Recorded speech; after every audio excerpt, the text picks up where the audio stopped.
Je crois qu'avec Pédesclos, on est au milieu de châteaux prestigieux, avec un terroir fabuleux qui ne demande qu'à être encore révélé. Et on cherche, à travers Pédesclos, à faire un vin de Pauillac, mais qui ait sa propre identité.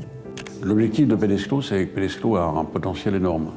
Le terroir est magnifique. Et donc, pour magnifier, si vous voulez, et tirer la quintessence de ce terroir exceptionnel, eh bien, on a entrepris de reconstruire ici complètement. On a tout démoli, on est reparti d'une feuille blanche avec Jean-Michel Villemotte.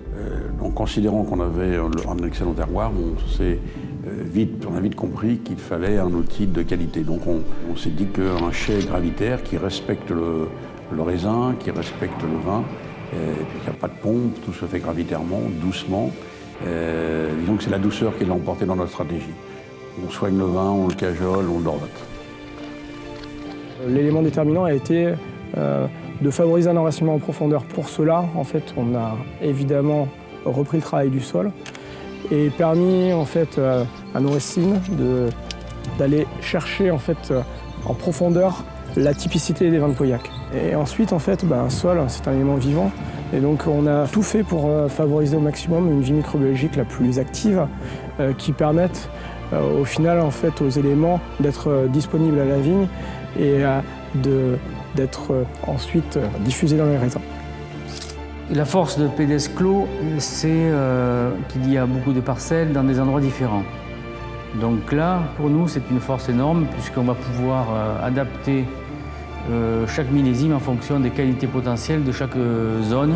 À la fois, c'est compliqué, à la fois, c'est un atout pour nous puisque ça va nous permettre d'avoir toujours comme un joker, comme s'il y avait toujours une arme cachée, qu'on va ressortir parce qu'il y a des zones qui se seront mieux comportées que d'autres. Ce qu'on va chercher ici, c'est vraiment préserver cette intégrité comme finalement du caviar. Le raisin doit arriver comme du caviar dans les cuves. Le travail du vin doit être considéré comme de la haute couture. Comme notre viticulture, le travail du vin doit être dans cette lignée d'une expression de terroir la plus fine et la plus précise possible.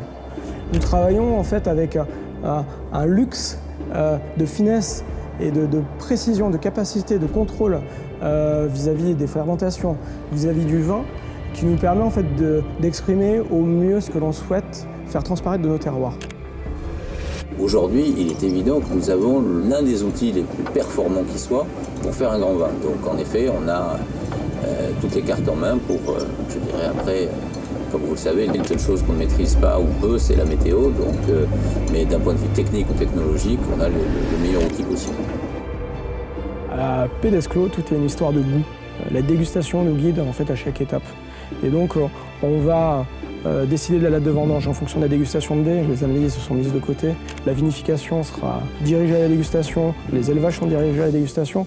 On essaye de remettre en cause et de suivre le vin et le raisin de manière précise pour arriver en fait au plus bel équilibre, à ce que l'on souhaite, à notre objectif. Et désormais, nous avons 15% de la propriété qui est menée en agriculture biologique et en agriculture biodynamique. Cette chance-là d'avoir entrepris un travail de fond, d'avoir eu les moyens d'entreprendre un travail de fond dès le départ, nous a permis en fait d'améliorer la qualité chaque année. Et tout ça est lié effectivement en fait à cette capacité d'enracinement qui a progressé, cette vie microbiologique qui s'est redynamisée. Donc on voit que le potentiel de progression de la propriété est très très important et nous promet un très très bel avenir. C'est un nouveau cap. Il y a eu 2014, donc qui était la première année de vinification dans le nouveau chai. 2015, qui était une très belle année, et 2016 qui supplante 2015 pour moi. Et donc oui, on continue.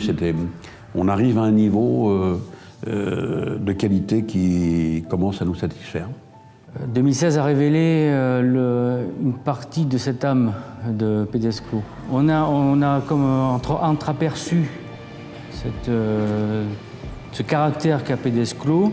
Donc on est arrivé à un seuil où c'est comme si on avait une grande étendue devant nous. On voyait derrière la montagne. Avant, on avait la montagne qui nous obstruait l'horizon. Maintenant, on est monté au-dessus de ça. Et on se dit, maintenant, on a une grande plaine. Mais dans cette grande plaine, il n'y a que des grands vins. Donc maintenant, on est avec ces grands vins-là. Ce qui me surprend, c'est la fraîcheur et la matière. On sent que la nature a permis de faire un vin en 2016 qui sera exceptionnel. On sent tout de suite, il est pas fini. mais on sent déjà un fort potentiel. Et voilà, dans la bouche, dans le nez, on perçoit son avenir. Chaque année, on progresse. Je crois que le 2016 est vraiment le millésime du siècle, fabuleux.